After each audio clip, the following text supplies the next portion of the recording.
Thank you. Problem solved. How's Okay, great. Okay, about a 30-second lag. And so that's good because some of the stuff I was rambling on about, I was trying to fix things. So it worked out good. Thank you for calling in. And I will kind of recap now. Thank you so much. Great. You're welcome. Bye-bye. Okay, thank you. Well, I just got a lovely call letting me know I forgot to unmute my microphone, which is probably a good thing. Y'all didn't want to hear all that nonsense anyway. So you didn't get to hear the intro music. That's okay. It's okay. It's okay. We'll maybe try to edit it in later. But thanks for tuning in today. The purpose for today, I'm basically starting off a brand new series. This will be a third scheduled day of the week. It's not going to be on Sundays. I just decided to fill in Sunday today because Rabbi Singer was not available for today. He won't be back until next week. So rather than to miss today altogether, figured it'd be a good pilot for the testimony. It's going to be basically called Totally Testimonial Tuesdays. And, anybody can come give their testimony. If you live local and want to come here, you can, or if you want to do it via Skype, like I do with Rabbi Singer, that's fine. But ultimately, we're just going to, I know testimonies are important, I actually hearing testimonies myself of others throughout my life really were the stepping stones that kind of nudged me in certain directions. And so I think this is going to be a very critical series for so many people out there who don't know what to do. They don't know how to handle where they came from. Again, this series will be on Tuesdays and will air at 8 p.m. When we first start off, it will probably not be every week because I want to make sure we have enough testimonies to air. And also I need to make sure my schedule will actually fit this.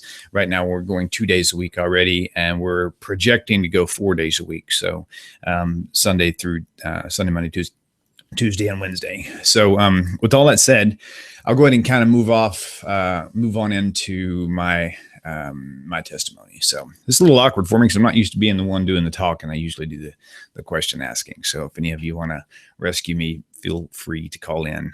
Numbers at the bottom of your screen. So, okay, well, I'm going to kind of start off back when I was about 5 because that's really about as early as my memory can remember.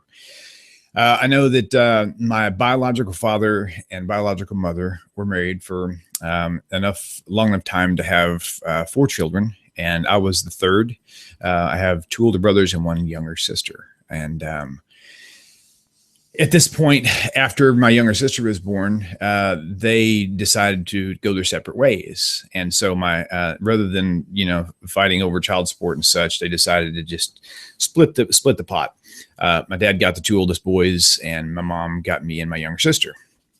And so we went. My mom gets remarried. She marries a guy who in this stage of our lives was very physically and mentally abusive, not just to me and my sister, but also to my mom as well. And it was a very, very tough life at that time because I was very young. And I'll spare you the horror stories of all the different types of things that went on. But let's see, we've already got a caller. Let me see. Hello, welcome to Tanakh Talk. This is William. Hi, William. David from Ocean Parkway. You don't have to put me on air, but in your testimony, yes. I would love to hear what made you disenchanted with Christianity. Very good. So it crackled a little bit. So what enticed me about Christianity? What made you disenchanted? Oh, gotcha. What made you questioning the very good essence of Christianity? I will do that. I will cover the messianic from the Christian to the messianic until now. And no. With the respect, you personally in your life, and your friends, your church, right? Your father, not really the messianic movement. You, in your mind. Well, I actually went into the messianic movement before I actually came out altogether. That's why I kind of threw that in there. So I was messianic for well over 3.5 years. So, all right. Well, then you have a double explanation. What made you realize messianic is wrong? Also, yes, sir. Yes, sir. David, thank you. Do me a favor. Next time Rabbi Tovia comes on next week. Yes. I want to hear your radio voice when you say, "Welcome to Sunday Super." I want to hear that voice. Super Tovia Sunday. You that a couple of weeks ago, I went crazy. Oh, that's funny. That's Be well. Funny. Shalom, David. Thank you so much. Okay, very good. Thank you. Okay, will do. I will definitely cover that, David. So going back, we after being adopted, my stepdad was very abusive, like I mentioned, and just a lot of cruel different ways. Things that really just immediate jail time, you would say. And so as I started getting older, I felt a little bit of relief, sadly, because my mother had two other children who I love, Jerry and Klaus. They're my stepdad's kids, and and my mom. So we're half, so not step. And I say sadly because they started absorbing some of that abuse as well. And part of me was more, as I was getting older, I was kind of more thinking it might be better if it was just me per se, but really it is what it is. It happened.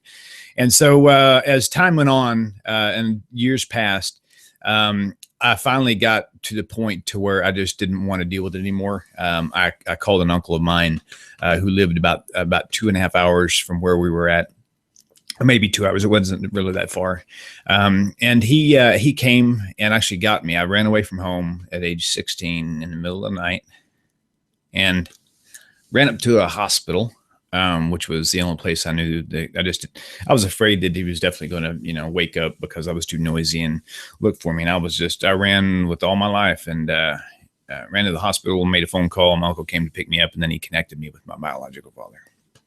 So at this stage in the game, after a few months, after a few weeks of living with my uncle, I eventually got connected back with my real dad for the first time since I was 5. My stepdad would not allow us to communicate with them.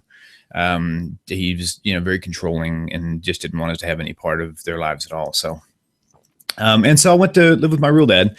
And my real dad, I didn't know, but at the time he was a pastor. He was not a messianic rabbi, so to speak. He was kind of holding a pastoral position. And in my heritage, my grandfather was a Baptist preacher. My great grandfather, my Uncle John, is an evangelist, and so we've got all these biblical leaders, if you will, in my bloodline, and that did trigger something in me to want to study more and more.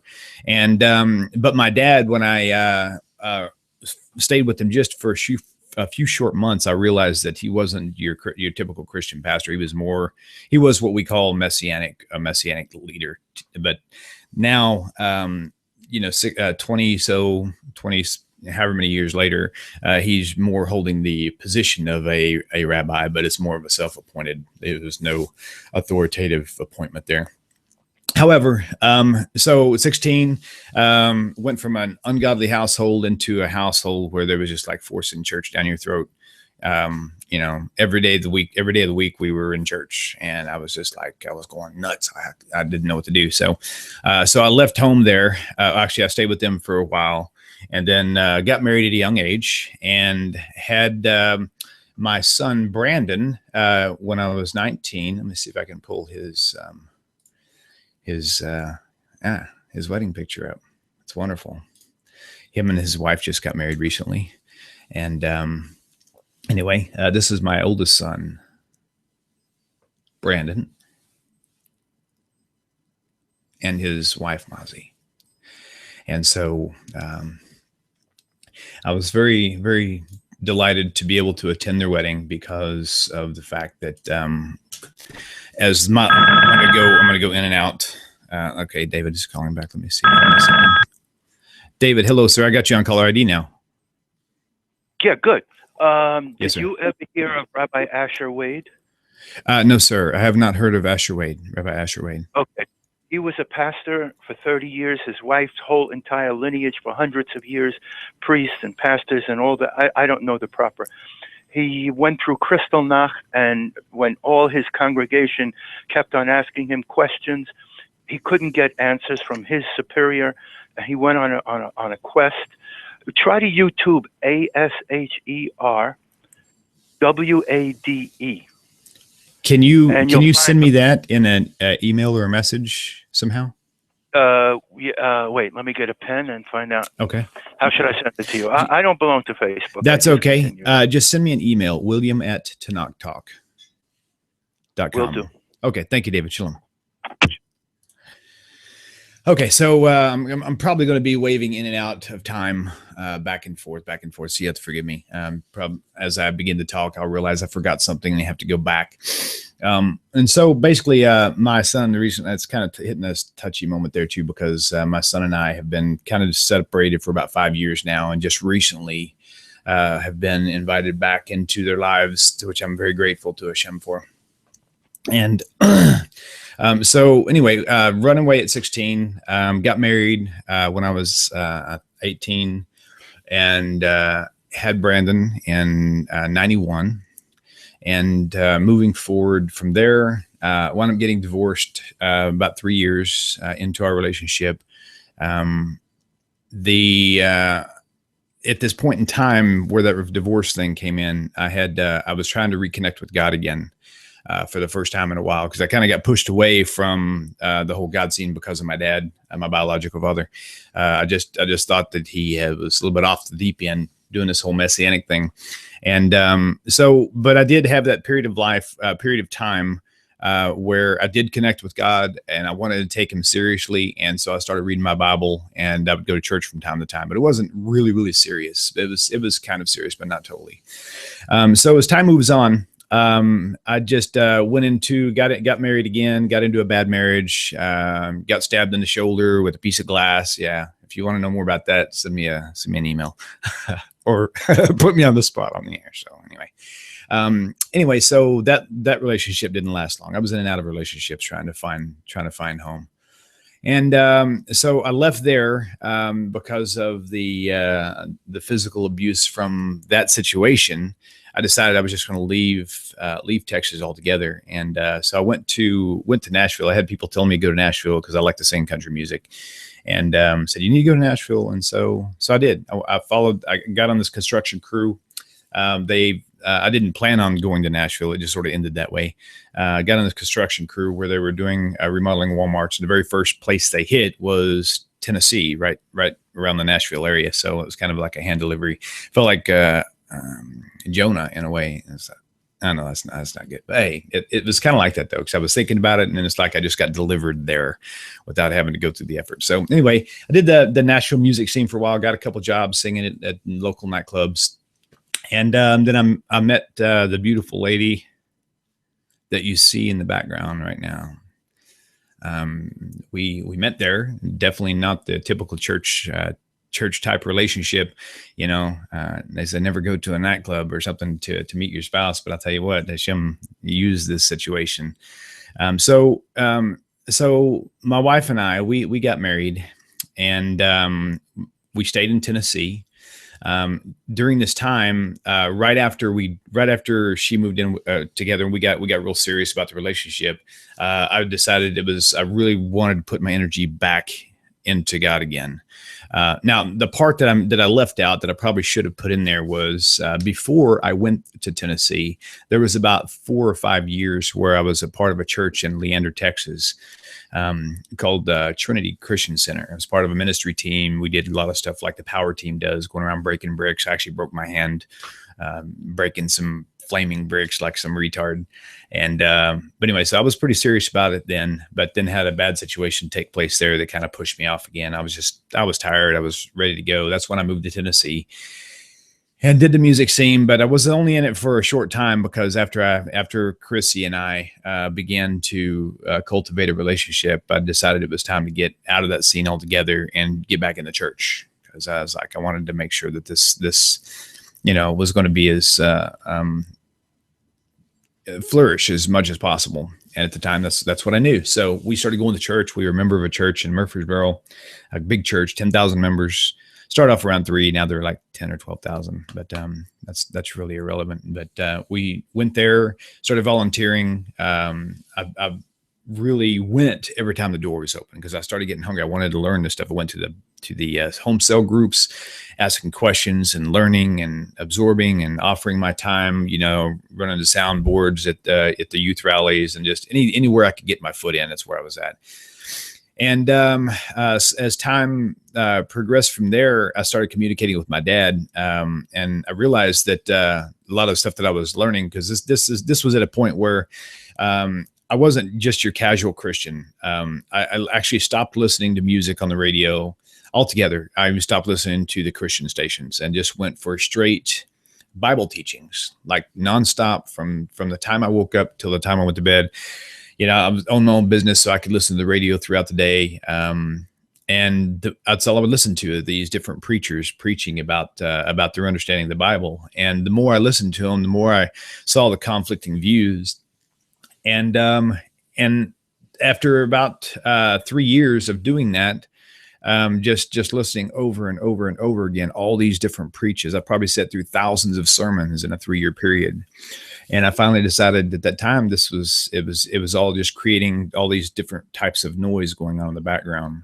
And so I was just praying, asked God to give me just a hunger for his word. I just didn't want to, I wanted to be able to read, because I'm not a reader. Even today, I'm not necessarily a page turner, but I do go through like tons of audio books and things. So anyway, to make a long story short, I bought a podcast, a Bible iPod. And rather than kind of going through the New Testament, I decided to start back in Genesis. And so I started studying Genesis and just, reading it, really, not really studying it, and going through it. And I literally went through the Torah so many times in that first year. It was unbelievable. And by doing so, I started seeing all these problems in Christian theology. And not just the Torah, but also going through the prophets and such. And I started seeing all these issues.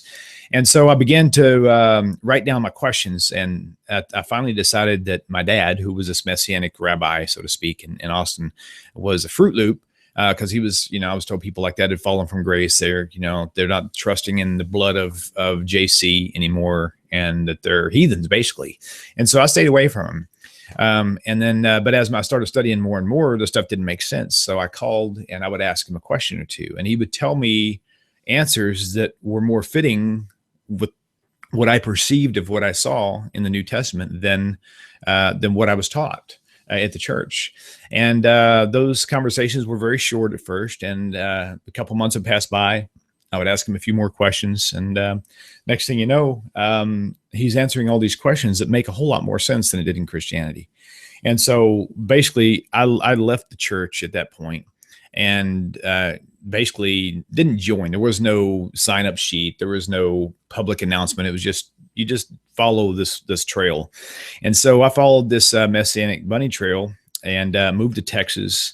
When I first moved back to Texas, my brother invited me back here. He wanted me to come to work for him, so I did. And my brother's a Christian. He's not Messianic. He's very, very, very much anti. This is a good place to insert a very important point. This is for a lot of people who don't know this. Just because a church or a group of people say they're pro-Israel does not mean they're pro-Jewish. My brother seems to be pro-Israel, likes the idea of it all, but when it comes down to Judaism, he's very, very much almost a hater. I remember sitting in their cell groups in their church, and he was leading the cell group, and they would mention something about Judaism, and then they would just all kind of shrug their shoulders, go, like the plague just hit them or something. It was really nerve-wracking for me. And so when we moved to Texas, we started going to Celebration Church in Georgetown. It's another great big church. Is where my brother went, so I went there. But right when we first started going there, is like we were there for one weekend. And then it was at that point where I decided I wasn't going to keep the Sunday pattern anymore. I was going to try to keep the Sabbath day, keep it on Saturday. Well, that week they sent out an email, and that email said that they were no longer holding Saturday services. And so again, it was almost like a slam door at that time. And so I didn't have a choice. I was like, well, I'm not going to go there on Sundays. And if I'm going to go anywhere, the only person that I know around is my dad, who, like I said, he's got this congregation in Austin. So I called him up, and he was very delighted.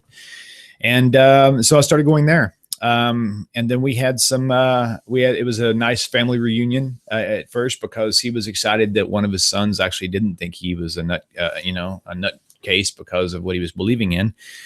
And so my wife and I went there. We went there to study. We went there to learn. He put me at a appointed place to teach for like pretty much right away. I ran their cameras and was trying to help them with their webcasting and things. And anyway, shortly thereafter, there was some issues there with my dad and his group. It's not on the same topic line. It's something. The issues that we had were different. They were character issues, and yeah, I'll leave it at that. If somebody really wants to know more about that, just call in and I'll tell you what I can. So anyway, so after a little while, my wife and I just stopped going there altogether, and we moved out to where we're at now here in Kingsland, and we started our own home group here. And so we've got a real small group here. It's a micro group. It's one of those, I call it the microchip. We've only got 4 or 5 people who come. Those same 4 or 5 people usually come on Hebrew class night on Thursdays. I teach Hebrew. What Hebrew I do know, I teach it on Thursday nights, and they come. My wife cooks meals for everybody, and we have a good time. But ultimately, as time progressed in the Messianic movement, but let me back up a little bit now. David from Ocean Park had asked me, what was it that caused me to start questioning Christianity? And what it was about Christianity was I've got a list of probably 100 New Testament scripture reference. I say scriptures, 100 New Testament references. That's actually over 100 at this point. I'm pretty sure I could probably look them up and just rattle a bunch of them off to you. If you want the list, send me an email and I'll email you the list. Where there's the law of God is actually spoken of throughout the New Testament. And so, David, this again, this is specifically to answer your question. Most people use Matthew 5 to say, well, Jesus fulfilled the law. And but the context of that whole area they're quoting from really has nothing to do with him not keeping it. He's literally saying that I didn't come for that. So the way the church tries to get you to understand that or to believe that is, do not think that I came to annul or to destroy the law or the prophets. I did not come to destroy, but to fulfill. But the way they say to read that is, I didn't come to fulfill. I didn't come to destroy the law or the prophets, but I came to destroy it. You don't have to do it anymore. So it just doesn't make any sense. And there's just so many places. The context of the New Testament really does not paint the picture that the church teaches. And a lot of people say that, well, some interpret it this way, some interpret it this way. And that's okay. No, it's not, because there's only one message really that was supposed to be taught in the New Testament. The message that Jesus taught was never to not keep the law of God. But there was a lot of learning that I had to do even at that point. After I started writing down this list of all the scripture references, and I would question them on Facebook, and then people couldn't answer them. They would say, "Oh yeah, but this scripture says." I'm like, "No, forget that one. What does this one say? Let's deal with this one first." And so as it went on, it really, it says you shall know the truth, and the truth shall make you free. Well, once if a person really believes that their house is on fire, they are going to move. They're going to get up and leave the house. They're not going to sit there. And so the truth happens that way in our hearts. When we're exposed to a truth, knowledge of something, it forces you to change if you really believe it. And I believed what I was studying, and that actually led me, that kind of pushed me right out of the church.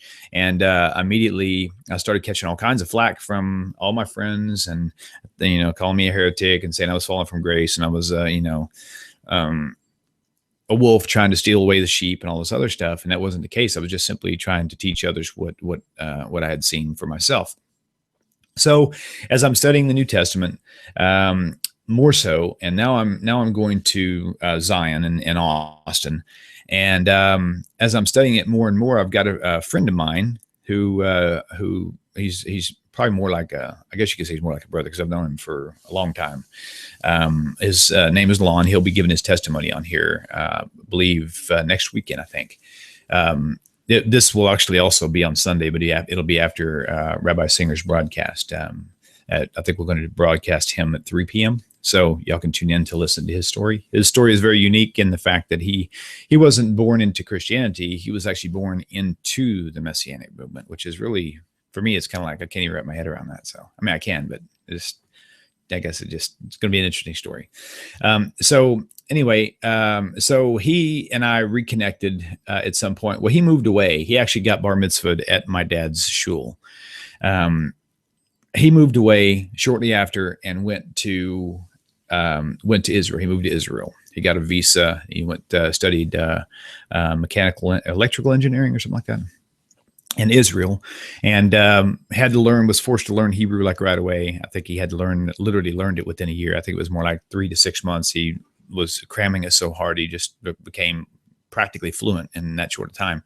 And so he just went to school there, and we would communicate from time to time. And I didn't know right away that he wasn't Messianic anymore. I just assumed that he was. And then after talking to him a few times, he would say something subtle to me. He would never just, come at me with something. He would just say something subtle to me. And he mentioned Rabbi Tovia Singer, and he mentioned Rabbi Michael Skovak. And of course, I didn't know who they were. And then when I found out who they were, I was like, okay, thanks, Lon. It was nice talking to you. Have a good day. And so I kind of kept that name as far back in the back of my mind as I could get it, those names, because I really wasn't open to it. I was afraid to hear someone else's explanation of what they believe. And the truth of the matter is if you're so shaky in what you believe that you can't handle questioning about it, then what is it that you're actually believing in? I mean, if something is sound, if something is true, I hear people all the time saying, well, whatever you do, don't sit down and talk with them because they might convince you. Well, how can I possibly convince you unless what I'm giving you is truth? If I was lying to you, you can find that out, and you can find the truth out by just searching it out.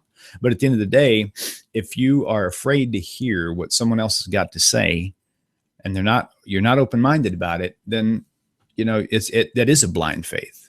It's something that the blind faith thing, by the way, it's not in your New Testament.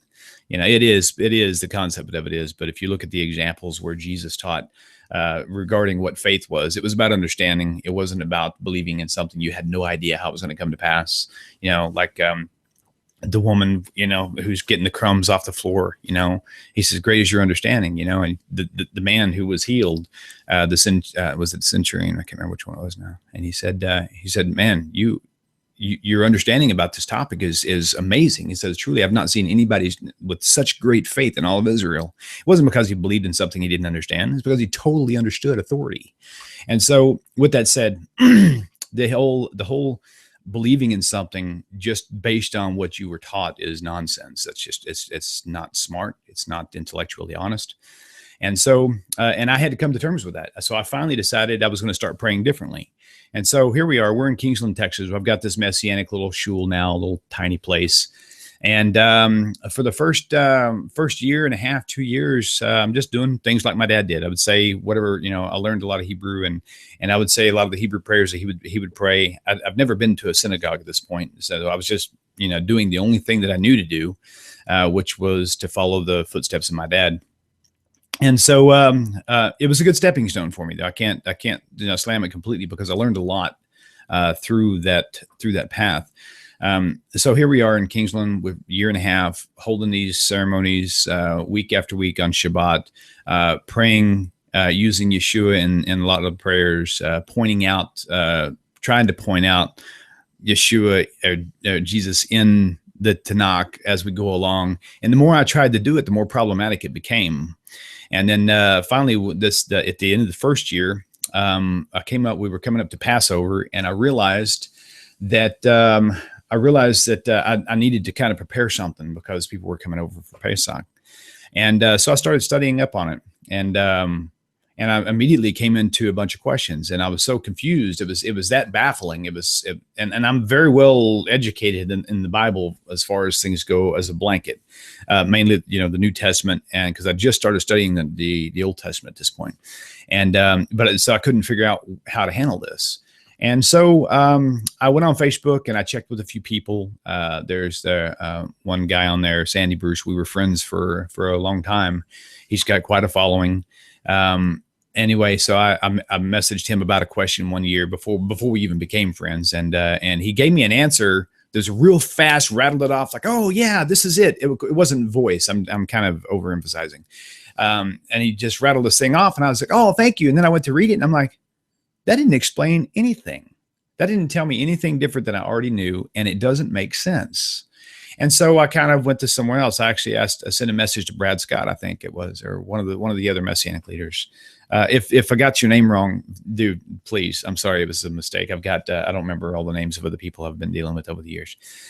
So I sent out more messages, and they would send me these articles or tell me to go to this YouTube video, and I would watch them, and it was the same old nonsense over and over and over again, trying to draw a picture that will connect Jesus with every holiday in the Old Testament, every holy day. And the only way you can do that is to twist it so badly that they don't make sense. I mean, and so David from Ocean Park, what led me out of Christianity was seeing the Torah actually taught in the New Testament to keep it. What led me out of the Messianic movement was the Passover problem.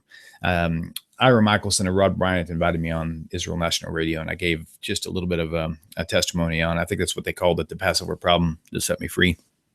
And as I'm sitting here studying this whole Passover thing, trying to create something to give these people to try to connect Jesus in this whole scene, all I'm hitting is brick walls everywhere, because now I've got a comprehension that I didn't have before, and I can't go and say, and Jesus was blah, blah, blah, knowing in my mind that that's not the case, because I just found out that wasn't what happened. And so here I am on Passover, and I decided to skip the entire thing. So we just did it and had a meal, and just kind of we followed the Seder the best we could and just moved on, and I ignored it. So the next year comes around again, Passover. It always came about Passover, because without a Passover sacrifice, without Jesus being a Passover sacrifice, you New Testament believers have no atonement for your sin whatsoever. And what I'm going to tell you today is that is the case. There was no Passover sacrifice for sin. There never has been. The situation with Jesus had nothing to do. Yet it happened on Passover according to the New Testament, but Passover itself has nothing to do with sin. It never did. It has to do with remembering the Exodus of Egypt and God redeeming his people that way. And so the next year came around, I'm studying Passover again, and I was like, I'm going with the memories I had from the year before. And so I start writing all this stuff down, and I make this list of things that I want to try to connect. And as I go over this list and actually look up these items specifically in the verses that they actually applied to, there was nothing there. I had to actually make up something to fit in here. And what did I make up? I made up bits and pieces of stories that I've heard about Jesus being part of these celebrations from times past. And so, but as I was putting these in my mind, I wouldn't even make it to paper. I couldn't put them down anymore. And so again, I passed it up a second time. Finally, the third Passover came around, which was 2 years ago, actually, which was a year and a month or so ago. That was the one that broke me. Yeah, that was the Passover that led. Best way to say it is it led me out of Egypt, if you want to say that.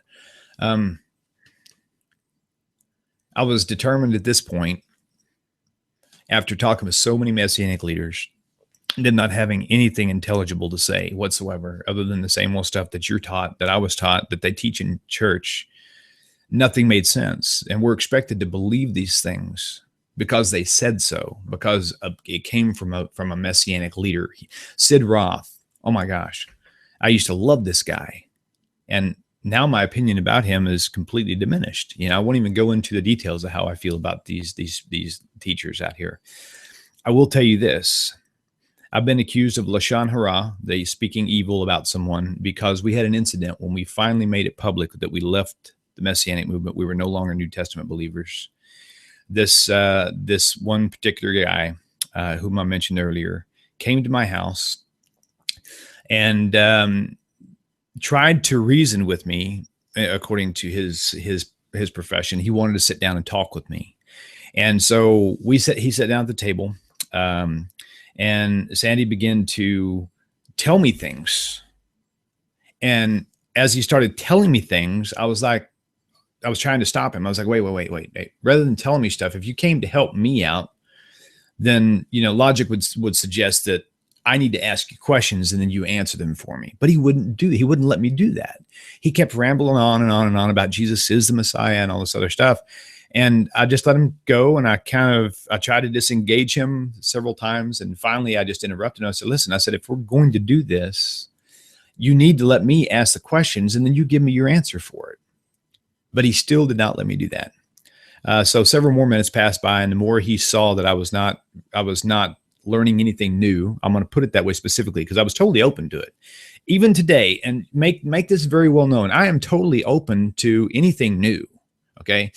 Don't call me closed-minded or blind when I know more about the text than you do. Okay. The blind ones are the ones who don't know these things. Those are the ones who are blind. If you know a pit is in front of you, that means your knowledge, it's there. You know it's there. That gives you sight. That does not make you blind. You walk around it. It's the ones who don't know that hole's there. Those are the ones that fall into it. So next time you feel like you want to call somebody blind who is more educated in the scriptures than you, really think about the logic and how stupid that sounds. So here we go. I'm trying to ask questions, and I'm trying to ask specific questions because they're the same questions I posted to him several years ago on Facebook and these other leaders. And he wouldn't let me. And finally, when I did post say my question, he wouldn't answer it. He got madder and madder, eventually got up and started yelling at me. He started pointing his finger at me in my face. My wife is about 12 feet away in the kitchen with my son, David, standing next to her. I finally asked him to leave politely and quietly while he's getting all bent out of shape. And as he's leaving and he's pointing his finger literally in my face, yelling at me. And he tells me this phrase, and I'll never forget it. He says, if this were in the days of Phinehas, he said, I would take a spear and drive it through you and your wife. My wife is standing there at the counter looking, and my son is like terrified. I guess my daughter was out in the backyard or something. I'm not sure.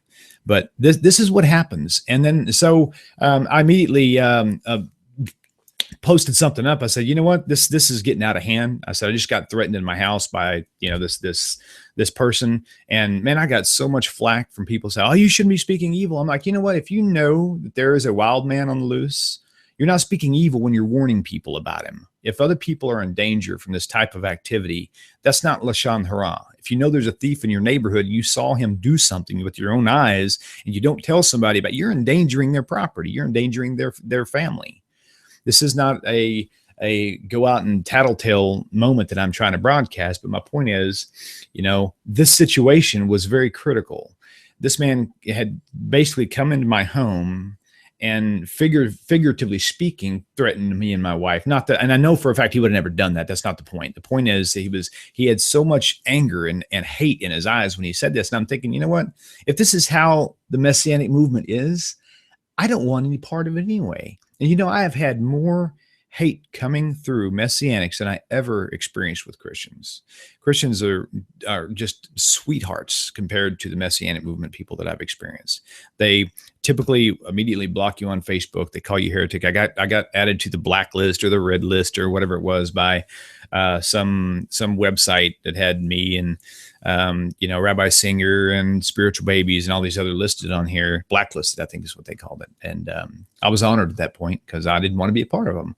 And so the more I experienced my life trying to come out of this Messianic movement, that it seemed to be really tough because at first this is a very critical thing for y'all to hear. And it's also, if you're a Christian or a Messianic and you're watching this, you really should really think about this too. Okay. And I'm not trying to hate anybody. I'm just saying something that really happened over and over again. Whenever I made it public, Christians, Messianics both told me that now I'm under a curse from God, that my life is fixing to fall apart, and that all these bad things are going to start happening because I shunned the Son of Man, because I rejected Jesus. So for probably the next week or so at that point, because this was coming in like flood mail, for the next week or so, I was walking around on eggshells. I was expecting all this to happen, but I couldn't break what I knew in my mind. I know for a fact that what I studied is true. Curse or no curse, I'm sorry, I can't go back into worshiping an idol, going into idolatry when I know it's false, even if I do get cursed for it. So if I'm going to be cursed for doing what is right, that's a good thing, right? So I finally just decided not to worry about it. But you know what I started noticing was just the opposite started happening. So if there is really any credibility to the words of all these people who said, you know, you're cursed, you've fallen from grace, you're going to be condemned and all, you know, and all this stuff, what's happening? None of these curses ever came to pass. You know, according to Torah, anybody who says something in the name of the Lord and doesn't do it, he deserves to die. So I mean, you got a lot of people out there really should watch what they say to people, you know, and all this hate that's going through your hearts is just it's awful. You know, I have a lot of friends right now in my life who are Christian. Most of them are new ones that we met here. In fact, our Hebrew class, for example, we have 4 people who come on Hebrew night, and then 4 or 6 of those will randomly come on Shabbat. And when they found, they knew that we were Messianic right away because the kind of Hebrew roots sort of thing kind of blended into the picture. And so as time went on, now I'm kind of weaving back in and out of time again, okay, because I'm going to start touching back on the topic of how I handled things at home with my wife, and I say my wife particularly because we didn't jump on this bandwagon together, with my wife, with the group, with the people, and everything, and how it all came to play. So once I made it publicly known, my wife was concerned, of course, because my wife was raised Catholic, and through her studying the scriptures, or studying the Bible, she came out of that, the Catholicism and into Christianity. And then whenever I left to go in a Messianic movement, she was kind of studying with me. So we kind of made that transition together. But not entirely. It was very dogmatic on my end. I was very pushy. I was very much, this is going to be my way, whether you like it or not. I'm not doing this Christmas tree thing. I'm not doing Easter. It's nonsense. It's not in the Bible. It's pagan. It comes from pagan roots, and God would not have any part with such things. And we fought over that, actually. So even though she understood, she had a hard time letting go of things. So we fought and fought and fought. And I basically forced her. At the end of the day, realistically, it wasn't that she really followed me. I kind of forced her hand to leave the Christian side and actually walk with me through this Messianic path I was on.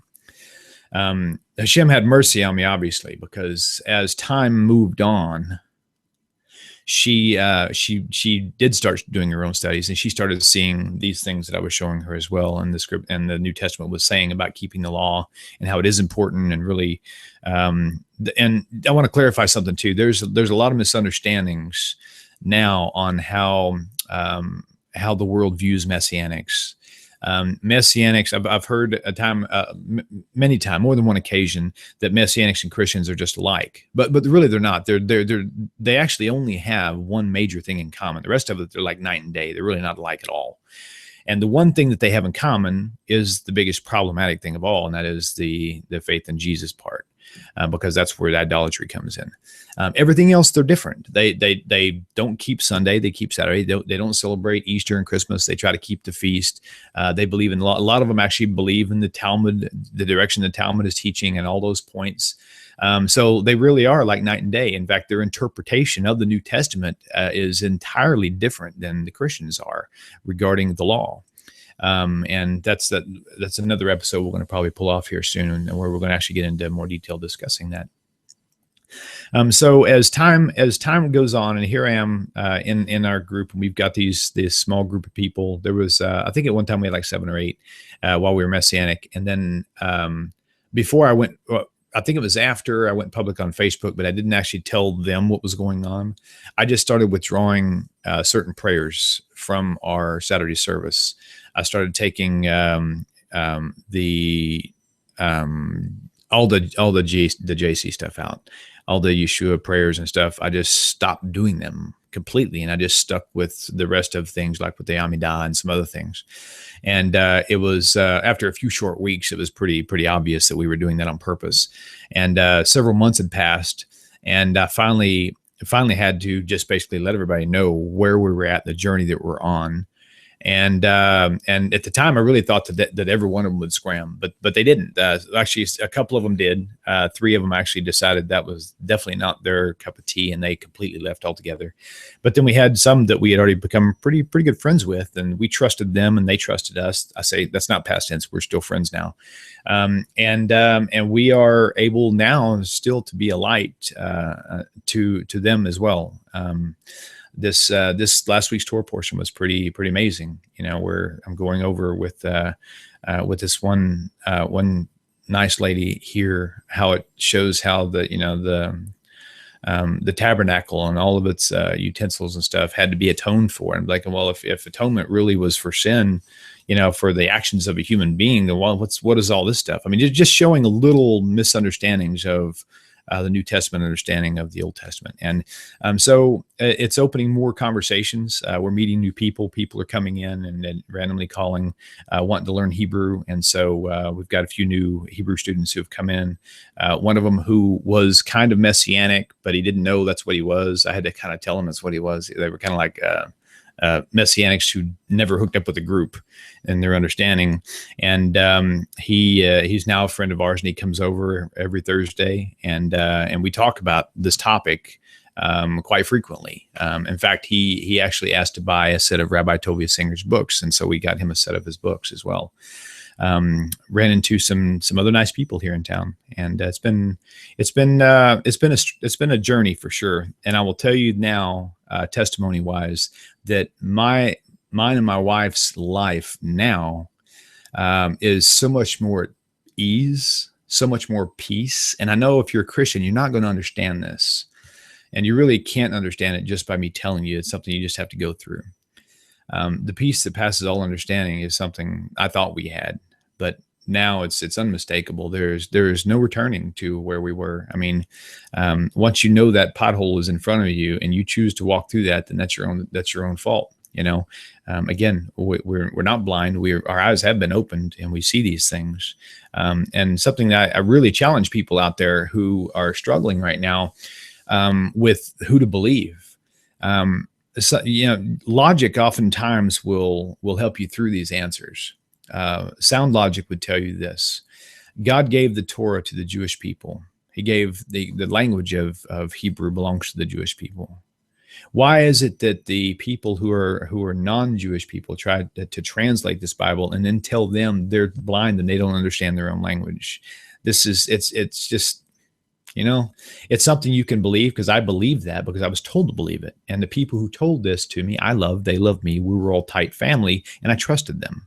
But the bottom line, at the end of the day, you're going to have to use your own understanding, your own studies. You got to go in. If you have any question about it whatsoever right now, and you are open-minded, my recommendation for you right now is to put your King James Bible away, period. Go grab a Tanakh, an Old Testament, and study it night and day. Don't read it, study it. The Jewish people, they don't read their Bibles, they study their Bibles. And this is something that we too really should be doing. Welcome to Tanakh Talk. This is William. David, is this you again, my friend? Hi. Yes.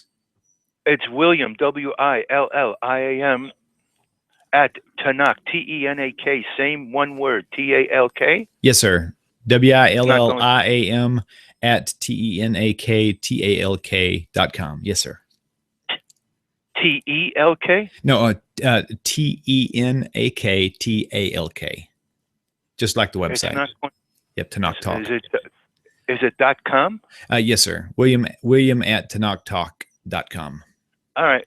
WILLIAM. Yes, sir. Yes, sir. Okay. If that doesn't work, send another one to TanakhTalk@gmail. Okay. They're all mine from Gmail. They're all linked together, so that'll get you through. Thank you. Bye-bye. Okay. Thank you, David. So there's a lot more details that I wouldn't mind. I don't mind covering. I will tell you that I've seen a lot of things since I've come out of the New Testament thing on the New Testament scene altogether. By the way, you know what? Let me back up just a minute, because this is important. This is important because I didn't really thoroughly answer David's question earlier, and I think it really does serve a great point here. And part of the reason why I'm giving you my testimony is not so you know that I was raised by an abusive guy. It has to do with why I am where I am now. The whole idea of the Passover problem was just the beginning stages of the problems that I found. First of all, to be a Christian, one has to believe, number one, you really have to believe in a virgin birth. A lot of people will say, no, you don't, but no, you do. Because without a virgin birth, you don't have a God man there if it was born by a man and a woman. You have to have a virgin birth. And the virgin birth was clearly very, very, very well completely debunked by the Hebrew scriptures. And most of you already know the details on it, so I'm not going to go there. So without the virgin birth, and then without a Passover sacrifice for sin, there's nothing left. Why even continue on that path? And so that's kind of where it is. We're going to go right back into this right after this call. Caller, thank you for calling in to Tanakh Talk. This is William. How can I help you? Hey, William, this is Mark from Hawaii. Hey, Mark. How are you, buddy? I'm doing great. Thank you. Good. Please share with the audience how you had to play, a courtroom trial in your head where you had to do the whole prosecutor, defense, jury, judge, all of that. It's a great way to practice intellectual integrity. Sure. You actually did a great job of just in that one sentence. you painted it all out for me right when you said that. That's a good point. Yeah, I sure will. Absolutely. Okay, Mark, thank you, sir. Okay, thank you. You betcha. Bye. Bye. Okay, yeah, that's kind of an interesting point.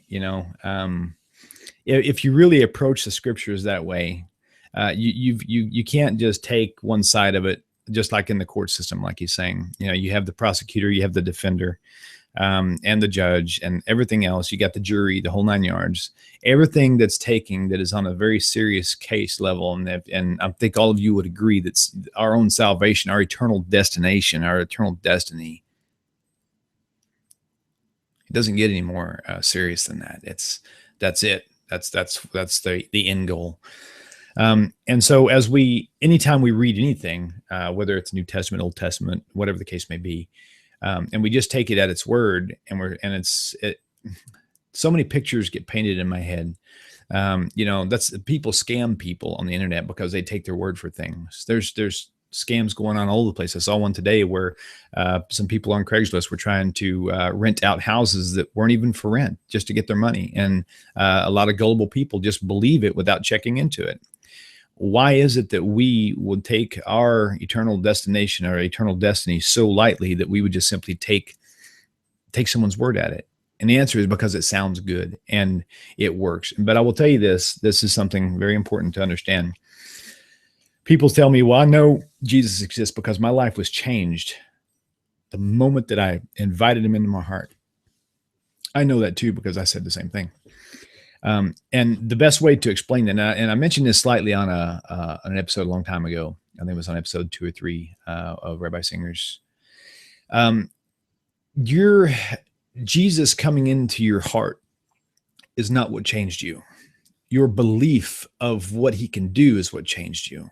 I'll give you an example. There was a YouTube video I saw one time. It was a prank. It was a prank about a fake lottery ticket. Okay.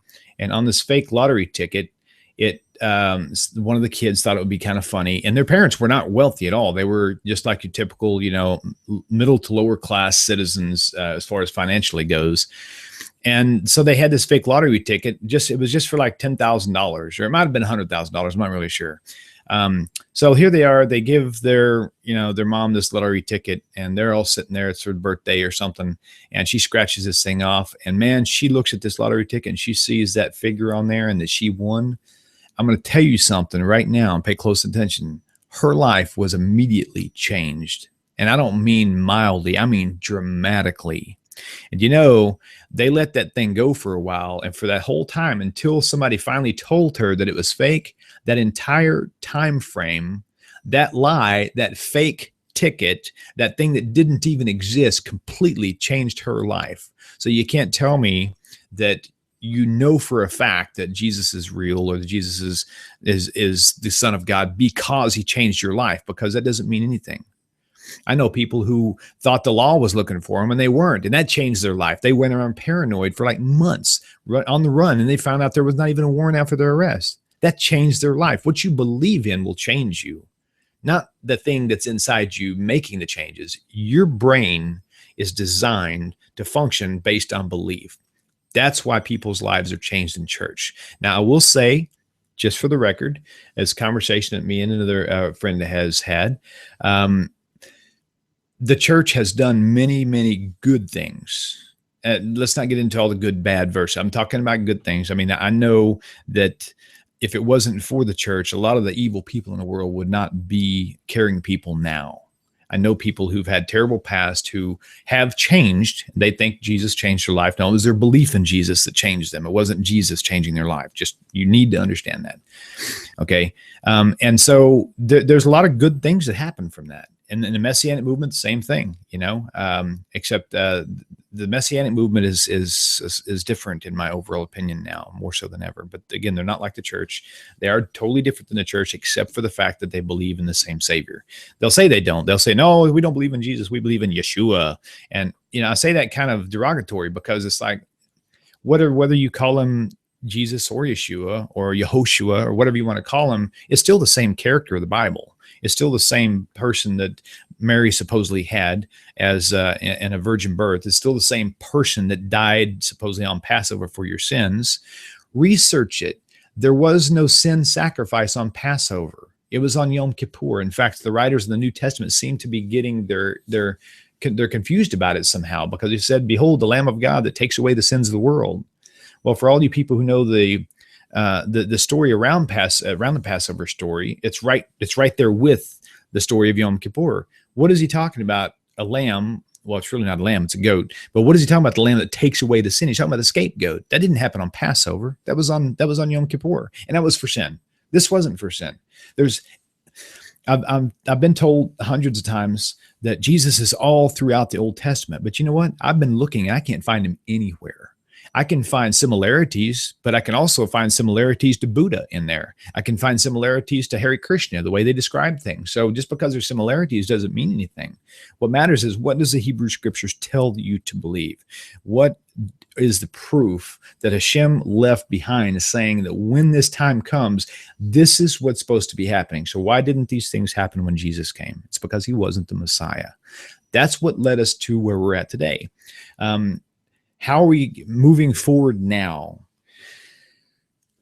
Now, we basically, my wife and I have been talking about the possibilities of conversion. We want to convert to Judaism. We're in a situation right now where we can't because we're geographically challenged, as well as other things. We have other issues that we're dealing with. We canceled our Shabbat services. I tried to cancel them altogether, but by request, we were requested to leave at least one weekend open. So we do. We meet on the first Saturday of each month now, and I've got a Torah scroll that we read from. We still say the Hebrew prayers, but really just the ones that I know that are more appropriate for our setting. And we're at that point where we just want to keep learning about Hashem. We want to keep studying the Torah and the prophets, and we want to live the best we can in the moment that we're in. And don't feel awkward because I said we want to convert. I mean, you don't. And this is a message that needs to be clear too. You don't have to convert to Judaism to be in an upright relationship with Hashem. If y'all been watching any of the episodes with Rabbi Skovak or Rabbi Tovia Singer, or even David Katz, Ira Michelson had a really good exposition on this. There's no requirement for you to convert to Judaism. God, will take you just like you are. So there's no need for that. So you don't hold on. So there's no need for that. Just if you want to, that's one thing, then do it. But if you feel compelled to, do it. But you don't have to. Hello, caller. This is William. Thank you for calling to Knock Talk. Yeah. Hello, Will. I'm calling, to thank you for just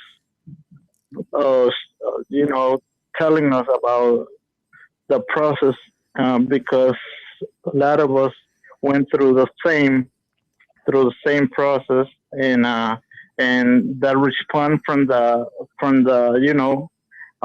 messianic and some Christian is like they get aggressive, kind of aggressive or something, and they try to intimidate. Right. And I was talking to my wife about that, and it became clearly to us something about the teaching of the Roman Catholic, that they have a doctrine that they say that Jews are gonna see the Antichrist in the seat of Jesus, Right. Wow. So how does that gonna happen? They trying to brainwash people. I think that's the brainwash people. So in the day that the real Messiah comes, everybody's gonna, even the Christian, because a lot of Christians love Israel. Right. But I think they're gonna. That's the way they're gonna turn back. Just like when one of us just rejects the teaching, right, of JC, they all turn back. Try to be aggressive, and it takes bravery to do this. Thank you for the job you're doing, and hopefully people will start listening to the Torah and follow Hashem. Yes, indeed. Yes, thank you for the job. Okay. Hey, thank you for the job, and thank you to Rabbi Tovia Singer also. Thank you so much. Thank you. You bet. Hashem bless you and your family. You as well, my friend. Thank you for calling. Shalom. Thank you. Somebody asked me on Facebook. I sent a message yesterday or this morning, and asked why is it that the Jews don't believe in Revelation, and it got into discussion about how it kind of ties in with the idealistic things that go on with in Daniel and some of the stories you hear in the Old Testament. And the bottom line is that anything in the New Testament, everything in the New Testament, really has to be taken with extreme care, because you have the situation. Oh, sorry, I had to put up this other picture. I was going to put up this other picture that I'm looking at right now, but I figured it might have just shocked everybody. I better wait. But at the end of the day, I was amazed, actually, whenever I found this out. I was so taught along the path that the Jewish people are so, that they just so are overwhelmed with Christianity, and that they really despise and they really look down on, and they look on other people of the world and all this other stuff. And then whenever I kind of came into where we're at now, and I began to be around more people, I'm finding out they don't trouble themselves with it at all. They got their own life to live. They're concerned with keeping Torah and studying. And did I mention studying? I mean, as a Christian, I read my Bible probably more than anybody that I know. I mean, literally cover to cover, mainly the Torah, and in and out of the prophets. The New Testament I probably read 20, 30 times. The Old Testament, same thing. The whole Torah aspect, man, I studied it, and for about 2 or 3 years, listened to every possible lecture that they had on Chabad.org on the Torah portions, usually about 7 to 14 a week. And so immersing myself in it, and it's like they don't concern themselves with that. It's not like what I was taught, and it's like they really have a despise the Jew attitude when it comes to teaching in their messages, And like I said, just because they say they're pro-Israel, that doesn't mean they're pro-Judaism. They're just the land of Israel is what they're referring to. And it's like, what do you do? Oh yeah, check this out. This is funny. Oftentimes people ask me all the time, well, being raised up in an abusive household, how did I handle, how did I not turn out being mean and abusive myself? And I think, look at it, pictures like this crack me up. It's one of those things where, it has to be credited to Hashem. He's definitely he's definitely given me a spirit of peace, and that I've had for a long time, as long as I can remember. There was a bit of a period in my young adult life where I got a little hot-headed, but ultimately I've really enjoyed life.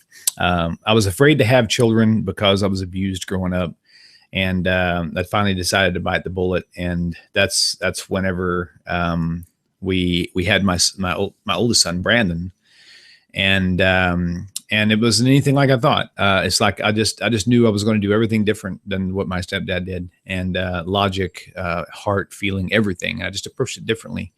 And this is without any insight from the church or anything. And it turned out, very, very acceptable. I learned a lot, made a lot of mistakes along the way, but I was never an abusive person.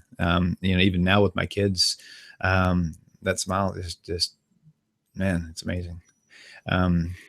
We always also had a goofy side to me, which drew out the goofy side in my other children as well. Like this picture with Jessica. She's such a doll. I can't remember. We got this shirt from somewhere, but it totally spurred her. She went in there and got all dressed up. Want to take a picture? Want to take a picture?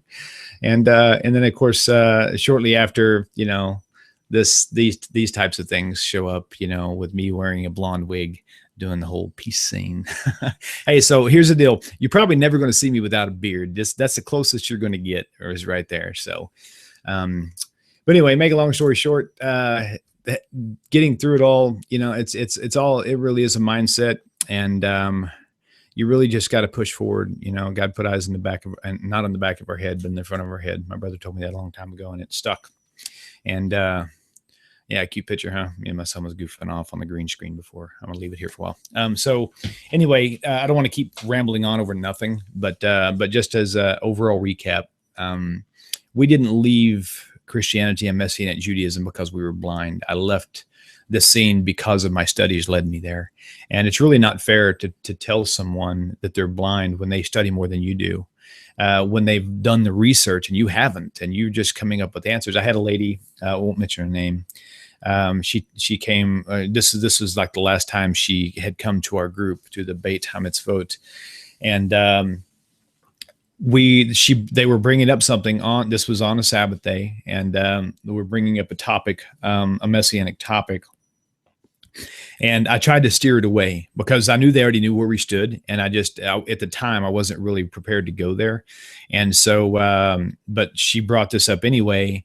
And then, so finally I said, well, do you want me to respond? I said, because if you're open-minded about it, I will. And she goes, oh, I'm open-minded about it. She goes, I've heard all of the claims. And I said, which one are you talking about? She said, just like Psalm 22. And I'm like, she hasn't heard anything. The moment I started explaining it to her, she like clammed up and her eyes got big as rocks, and just, they haven't heard anything. They're literally trained. Had a friend of mine, Michael Navarro, who was Messianic with my dad's synagogue for a long time. And he had the same approach. He says, man, I've heard it all. He goes, William, he says, you've got to go here, and you've got to look at this chapter in Isaiah and all this other stuff. And I said, you know what? I'm open-minded. Show me a video. So he sent me a video link, and I've already seen this video. I've seen the information in it. But you know what he told me? You're closed-minded. How is it that a person is closed-minded just because when they learn 2 + 2 is 4 and somebody wants to keep telling you over and over again, they don't want to hear it anymore? They're not closed-minded. They already know that story. Today, as I sit here before you, I am still open-minded. If any Christian out there will present me something new that I haven't seen before, that I haven't already studied out, something I've never heard before, I will review it. I'll watch a video on it, but I'm going to respond to it also. But don't call me blind when I'm done, because, again, I've seen this stuff before. Most of the people you deal with, most of the Messianic people, ex-Messianics, ex-Christians who are here with me today in this journey, who's watching here now, they've been here before. They've seen this stuff. They studied this out. They didn't get here because they just decided to be rebellious. They didn't do that. Their goal is to get closer to Hashem, not further away. And so for a person to really just unleash a wrath of anger and fury on them, all for the sake of Jesus's name, I'm sorry, but that's just, man, I'm glad I'm out of that movement. I will tell you this, with this Sandy Bruce, I sent him a message several months ago because I learned something new that I never saw it before. But it says Jesus was talking. It's in your red letter print. And it says that for any man who will not come and serve me, he says, bring him before me and slay him before me. Now, granted, that was given as a kind of metaphorically spoken, but the concept of it is still legitimate. So I took that scripture and I called that reference, and I called him back. I either called and left a message, or I sent him a Facebook message. I can't remember. And I said, you know what? I'm sorry. You know what you did in my house, threatened me and my wife. I said, technically, you were just following the New Testament. You know, my hat's off to you. So I'm no longer disturbed by that incident. I am disturbed by the New Testament altogether. I will tell you this right now. So, well, I think we pretty much covered everything. I had cleared a 2-hour window, but there's a lot of things, like I said, that I just I kind of opted out on because I didn't really think it was imperative to attach to my testimony. So if you have any questions, you know, feel free to send me an email or call. Also know for future references, everybody out there, if you guys want to give your testimony, there's people out there who want to hear it, and you need to call in, and we'll put you on Skype, or if you're local, you can come stop by. Anyway, so hey, there's one more thing I want to just share with you just real quickly, and I want to thank a dear friend of mine. I don't have his picture up here, I don't think. But anyway, I want to thank a dear friend of mine, Travis Wirtz, and also my brother in arms, Pete Lamoureux, for all the work they've done for Tanakh Talk. This whole broadcasting thing is a testimony all on itself, and maybe we'll discuss it some other time. But I really want to thank these guys, because if it wasn't for their hand in this, we would not be this far along. And so I want to thank you guys both. Love you guys. And if I'm forgetting to mention your name, I mean, Justin came on board. Justin Karp came on, and he's been helping us with the hardware situations we've been going. He's the one who got us our new computer. Went shopping for it, built it, and he's been working with me on times whenever I'm working alone. So thank you, Justin, as well. And but if I'm forgetting your name, please don't have your feelings hurt. Come see me. We'll sit down and talk. We'll do a show together, and it'll be fun. It'll be fun. So people, until next time. Which again, our Tuesday testimonies, the next one we have is actually going to be on Sunday also, but that's not going to be the day that we choose for the testimonials. That's always going to be on Tuesdays. Okay. But this particular weekend, my friend Lon is going to be down, and I'm going to have him. I'm going to do an in-house interview with him. You'll see both of us on the main screen, and you'll be able to call in with questions if you have any there. And then after that point, we're going to mainly start having them on Tuesdays at that point. But I've got Rabbi Stuart Federer lined up to come in. Will be an in-house interview. Rod Bryant will be here in-house as well. And then we're going to have some repeat shows with Rabbi David Katz. Still working on getting a setup with Chaim Kaufman. I actually dropped the ball on that. So Rabbi Chaim, if you're listening to this, forgive me. I'm going to get on that and get you on the schedule right away. So we'll look forward to seeing you guys and talking to you soon. And so we'll see you Wednesday. Rabbi Michael Skovac will be here as usual. So until that time, y'all have a blessed day, and talk to you soon. Shalom.